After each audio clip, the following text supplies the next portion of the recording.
live your life the way that you want to leave your life. Ladies and gentlemen, as I speak to you right now, if you had 90 days to live, how many of you will make some radical changes in your life? And most people raise their hands. And then you take a poll. You know what the majority of them will say? I will quit my job. Why? Because that's not them. Yeah. They're not doing something that's them. You spend 40 to 60 hours a week doing something that's not you. Yeah. That's stressful. But if you're doing something that's you, that's your passion. And so when you realize that we have a choice to accept life as it is, Yep. or be an active force for good, to decide, I don't want to just survive. This is not me. Yep. What it takes to survive and what it takes to live, those are two totally different things. Yep. And you got to be willing to work for that. A lot of people are afraid of that four-letter word. Willingness, W, the willingness to do the things today others won't do in order to have the things tomorrow others won't have.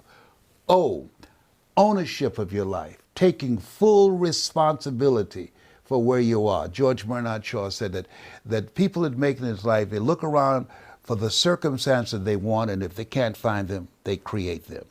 The R stands for willingness to reinvent yourself. To that in order for a man to gain his life, he must lose his life. So you've got to be willing to die to who you are now, to give birth to who you are to become. And the K stands for kindred spirits. You've got to come out from among people who don't have goals, who don't have dreams. People rub off on you. You earn within $2,000 to $3,000 of your closest friends. Academy Award winner Sidney Poitier said, when you go for a walk with someone, something happens without being spoken. Either you adjust to their pace or they adjust to your pace. Whose pace have you adjusted to? Wow. And so if people are willing to do the work, whosoever will, let him come. A person convinced against their will is of the same opinion still. Boom. A lot of them aren't as talented as you are. A lot of them aren't as talented. And when we're thinking about... I'm not going to say they're not talented. Okay. They didn't just exercise the gift. Exercise that gift. We're always blessed with talents. Every last one of you have a talent. But it's on you to develop and exercise and go get it. It's on you. That's not on mama, that's not on daddy, that's not on the friend, that's not on the homie. That's on you to go get it. So all of you got something inside of you that is just screaming to get out. And it's about time that you bring it out. That's it, that's it. So Coach, there's a lot of human specimens out there that are athletes. I'm thinking about MJ, I'm thinking about Bo Jackson. We interviewed him last year at the Awesome. AT&T Stadium. Usain Bolt, human specimen, physical specimen. LeBron James, specimen. And you're a specimen. So when we're looking at talent, when does talent stop until work ethic takes over to get to the next level of domination? Well, I like work ethic and I like talent, but I also love character. Character is going to keep you where you want to go longer than you really need to stay. Work ethic is unbelievable. Talent is as well. But sooner or later, it's something that's inside of you just has to want it. You have to need it. You got to go at it like it's that next breath that you got to take, that nobody can stop you. And the closer you get to it, you're going to have naysayers, you're going to have doubters, you're going to have people that's close to you, that even in the crib with your laying beside of you that don't believe in you. I know I stepped on somebody's toes right there, but it's okay. That's what I came here to do. But it's up to you to wipe the tears out your eyes and go get it. Because my motto when I was 7 years old is I believe. I got to Jackson State and I started saying I believe, and they thought it was something new. I've been believing for a long time and I'm not going to ever stop. Now it's about time for you to look to that person next to you and say, I believe. I believe. I mean, you got to feel it. You got to embed it. You got to embody it. Don't just say it with your neck all slanted. You got to put your neck upright and say, I believe. I mean, I believe. That's right. Without a shadow of a doubt, you got to believe. You got to want it. Because everything you want is going to be something in front of it that's going to keep you away from it. So you're going to have to fight. You're going to have to roll your sleeves up. You're going to have to put Vaseline on your face, ladies. Take your earrings off. You know, take your lace front off, baby. You're going to have to go get it. You're going to have to go get it. One of my favorite books is Man's Search for Meaning, Viktor Frankl. And he said he was in the Nazi German concentration camps. He said the Jews that survived the inexpressible cruelties of Nazism had some power greater than themselves that they believed in, or some movement that they bought into, or some family member that they were determined to see again. And what it boiled down to, he said, if you know the why for living, you can endure almost anyhow. If you got a reason that drives you. My reason was I had made a commitment. I was going to buy my mother a home. And nothing was going to turn me around. I was going to make that happen. That was not some wish. My brothers and sisters, they didn't share it. They thought I was crazy. But that became my reason for being. I faced a lot of rejections. And I just saw it as a part of the process, that you have to roll with the punches. Because I was in this place where Paul Robeson, who said, "Here I stand, for I can do no other." And I was determined that I was going to find a way through speaking to earn enough money that I'd be available to my mother to take care of her, who was suffering from breast cancer. I promised her when I was a kid, I said, "You'll never go into a nursing home." She used to work in nursing homes, and she always said she never wanted to go into a nursing home. I said, "I promise you, that will not be your destiny." And when my sister called me and said, "Leslie, are you sitting down?" I asked, "What's wrong with Mama?" I just got reelected to the Ohio legislature, and they had appointed me to the chairmanship of the Education Committee and the Human Resource Committee. And she said, "Mama has breast cancer." I said, "I'll be there tomorrow." She said, "But you just got elected." I said, "Listen to me. I enjoy politics, but I love Mama, and I promised her I'll be there." And she said, "Leslie, they have a lot of good nursing homes in Dade County." I said, "Please, don't touch her. I'll be there tomorrow." I caught a plane the next morning, and I'll never forget ringing the doorbell. And a friend of hers, named Miss Mildred, was there. And she came to the door and she said, "Oh my God, Mamie, Leslie's here." And I could hear my mother say, "I knew he would come. I knew he would come." Mildred, unpack those boxes. He's here. I knew he would come. You have to have something that drives you when others give up and surrender and throw in the towel. Something that can cause you to reach a place within yourself where you say, "I don't feel nowhere as tired. I'm going to get it done." That makes you unstoppable. I was there. I took care of her until she left here. Brought her home. Got to find something that pulls you into the future. There's a stand that you decide to take with your life. If there's one thing you can tell anybody on what to do with their money, what would it be? What to do with your money, and what would it be? You got to bet on you. It's so funny that you believe in others, you would bet on others, you would support others, you would be there for others, you would even lie at times for others. But when it comes to you, you take a darn back seat. I don't understand it. I'm not a gambler. I don't play with money of that nature. When I go to casinos, I don't even frequent down there. They don't even give me free rooms because they know I ain't spending no money, okay? But every now and then, I go put about $100 on 21 black. That's just an analogy. He got it, you didn't. That just meaning, that was my numbers, ladies, in football. That just means I'm gonna bet on me. I said, but I really came from Fort Myers then. I said, I'm gonna bet on me. I'm gonna believe in me because I know what I got inside me. I'm gonna bet on me regardless of what you think.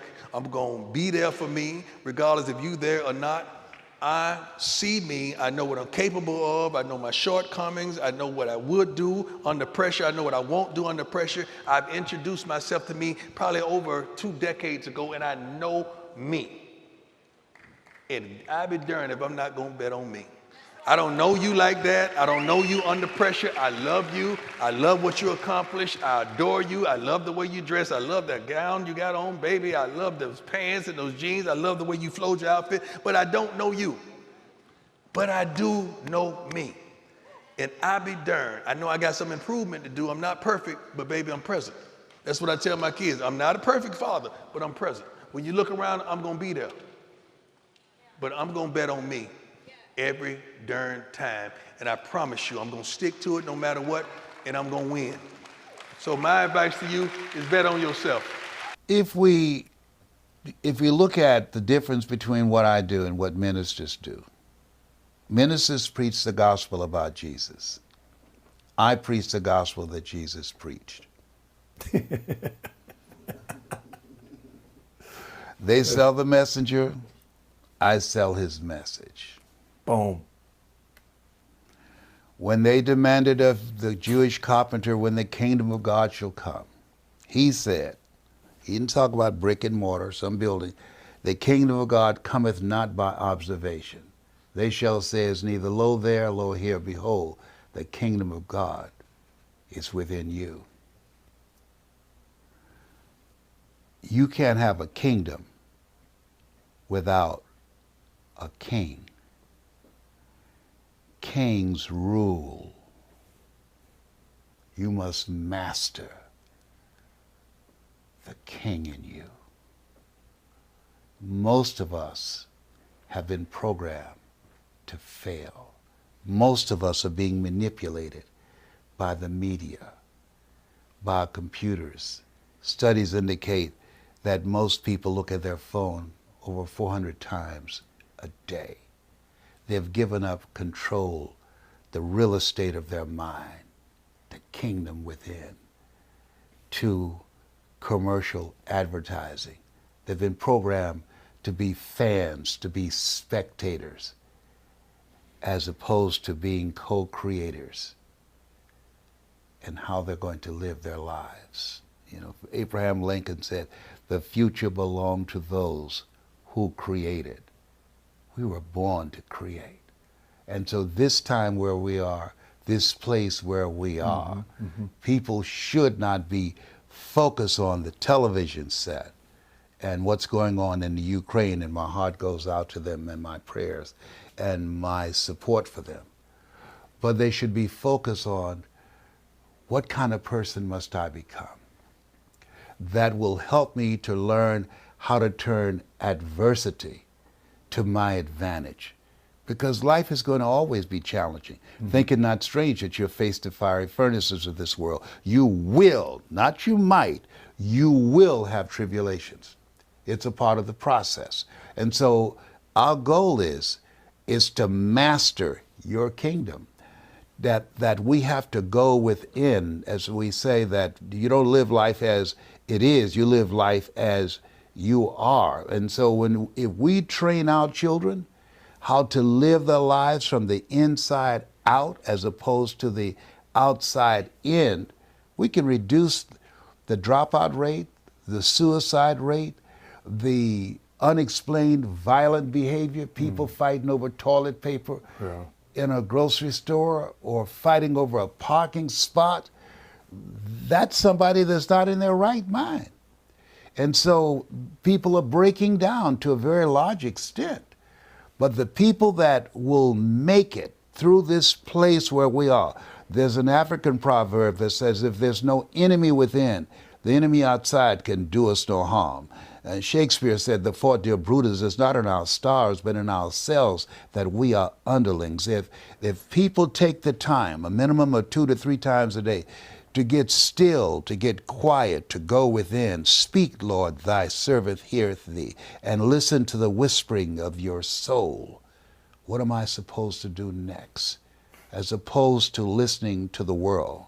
Yeah. What you tune into, you turn into. So in this space, we have to focus on how to begin to elevate ourselves above the culture, above all the stuff that we see, and focus on whole a vision of what we want to manifest. My favorite book says, I'll give you all your eyes can see. Don't mess with me. Don't mess with me. You might run over here, but you'll limp back. Don't mess with me. When you're looking at your career, I'm sure in addition to your victories and success, your championships, you also had tough and difficult losses. Yes. What is the loss that comes out to you right now? It's probably one of your toughest losses in your career, whether baseball or football. My money in divorce court twice. Okay. That's probably my Football and baseball, divorce. It's probably my toughest loss. It was a tough fault case, but you know, I lost some. Man, God gave it back to me in the end. But no, straight up. Honestly, that was my toughest loss. Just going through the nonsense of life, understanding that someone you lay with, you produce children with, is going to come out to be a darn war about something you worked your butt off for, and that's traumatic. But guess what? Sooner or later, you got to wipe your tears, put on a new suit, take a good shower, and get back out there and go get it. Okay? It's a lot of you right now. You need to thank God that he left. You need to thank God that she played you.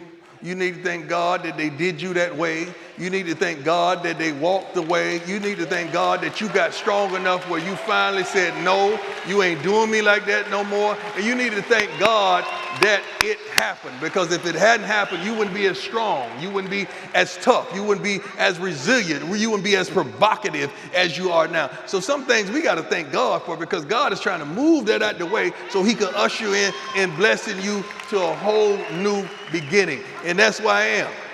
You know, I'm 54 years old, looking like 35, 37, somewhere like that, you know. And it's like a whole new chapter. You know, I've been prime time, then I cut the time off, you know, then I was just prime, and now I'm coach prime. It's a whole new chapter, and guess what? I'm still winning. Come on, baby. Come on, baby. Still winning. God, I'm still winning.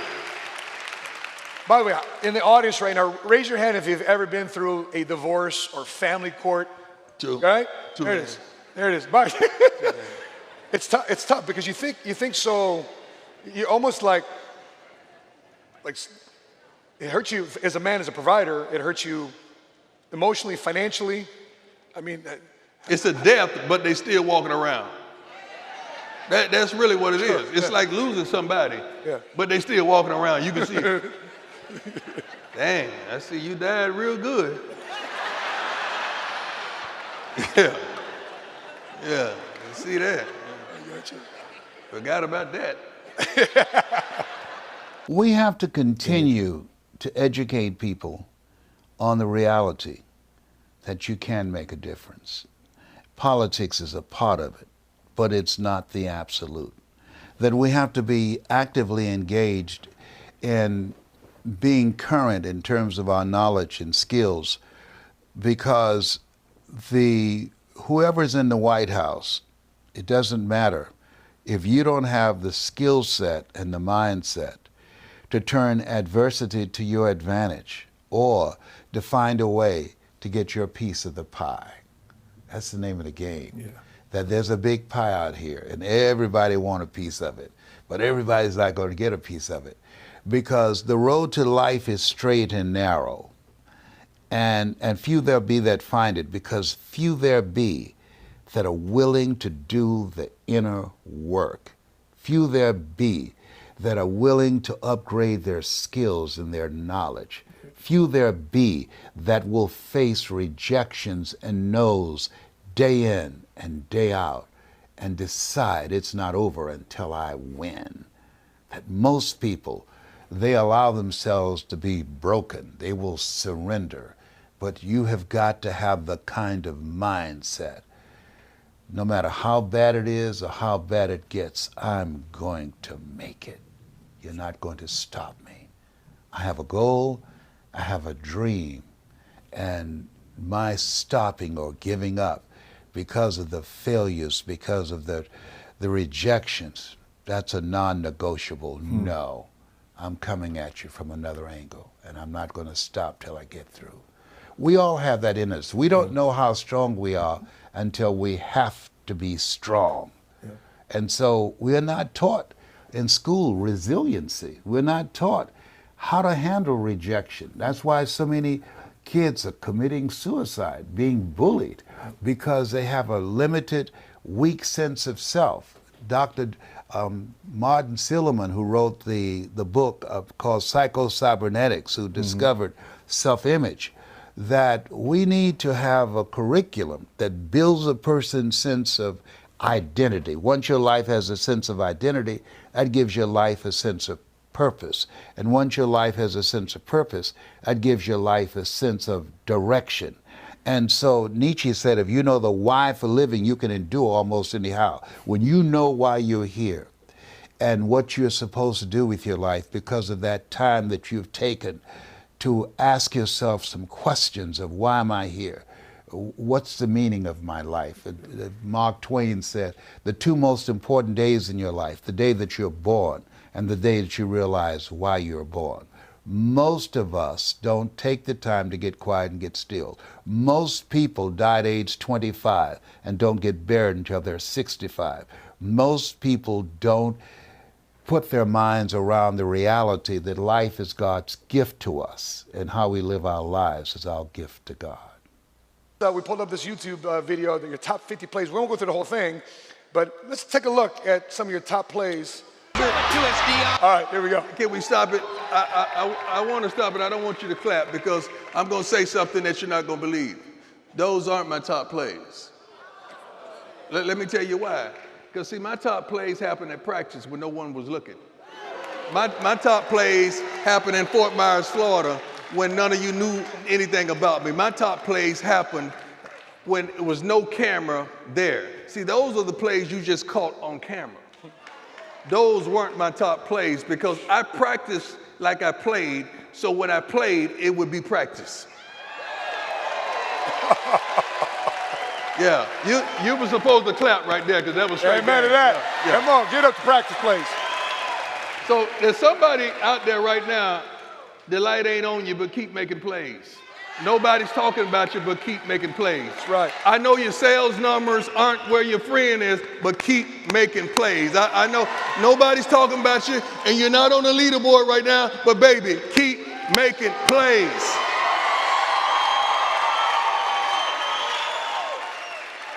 Coach, were you, with all that, were you ever a selfish player? I don't know what selfish is when you're playing a team sport. But even on a team sport, it was my stats, my thing. No, it wasn't about me, but the better I did, the better we were. So you could see it as selfishness, you could see it as braggadocious, you could see it as individualism, but the better you are, the better it's going to be for your company, the better it's going to be for your team, the better it's going to be for your family, the better it's going to be for your kids, the better it's going to be for your siblings. So you got to do your thing. I love team, but in the middle of Deion, there's an I. In the middle of the win, there's an I. In the middle of prime, there's an I. So I knew I had to do my job to make it easy for everybody else. Because you're the living embodiment. I mean, you're literally a living legend who's destroyed a lot of reasons why you shouldn't succeed, why you shouldn't get ahead. You know, there's people out there right now like, what am I supposed to do? They feel helpless. They feel isolated. They feel But they powerless. don't feel that in a vacuum. See, we were born to succeed. You're made in the likeness and image of God. It doesn't get any better than that. Yes, right. We were born to succeed. We've been given authority and dominion over everything on the face of the earth. But we've been programmed to fail. And so I say, particularly when I'm in church, even though we are made in the likeness and image of God and been given authority and dominion over everything on the face of the earth, we will never exercise authority and dominion over our lives until we exercise authority and dominion over what we are not. That we have bought into an image that has been sold to us. Dr. Carter G. Woodson said it best. He said, if you can determine what a man shall think, you never have to concern yourself with what he will do. He said, if you can make a man feel inferior, you never have to compel him to seek an inferior status, for he will seek it himself. And if you can make a man feel justly an outcast, you never have to order him to go to the back door. He'll go without being told. And if there's no door, his very nature will demand one. So our goal and objective in helping people to begin to plug into this economy is to deal with the pandemic that we presently have, but also the virus of mediocrity, HIV, hood-infected virus, AIDS, addiction to incarceration, and death syndrome.